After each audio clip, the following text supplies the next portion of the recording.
Básnik by povedal, že máš oči ako súmrak nad milovaným mestom a pusu, keď vystúpiš z autobusu, celúčička ulica otočí hlavu.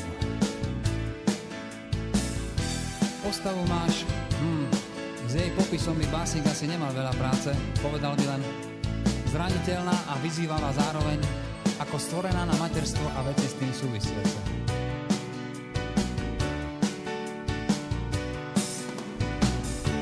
Minule, už ani neviem, kde to bolo, si zasa raz nahodila ten svoj pohľad a posmešne zdvihla kútik a všetci muži naokolo sa zatvárili, ako by sa v tej chvíli musel svet zrútiť.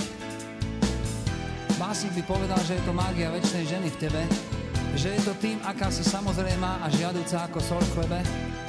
Básnik by o tebe určite napísal veľkú, velikánsku básnickú zbierku, ak nie dve. Básnik by povedal, že si krajšia ako revolúcia a mocnejšia než cigaretové monopoly, lebo jediný tvoj pohľad je účinnejší a aj viac bolí, než vážna kampaň v médiách.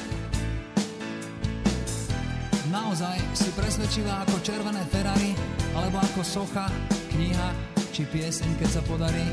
A básnik by o tom všetkom určite napísal tisíce krásnych slov. Ale ja som len úplne normálny cvok a jediné, v čom sa vyznám, je rock. Píšem len muziku na každý deň a tak ti to tu teraz zahrám a zaspievam jednoducho ako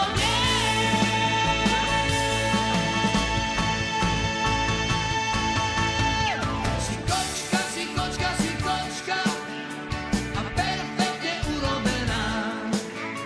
Si krajšia než obloha nočná, než modlitba na kolenách.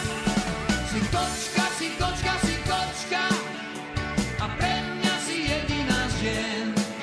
V tom najhlbšom pekle ťa počkám, ak povieš, že ľúbi ťa, ak povieš, že ľúbi ťa, ak povieš, že ľúbi ťa, povieš, že ľúbiť ťa smiem.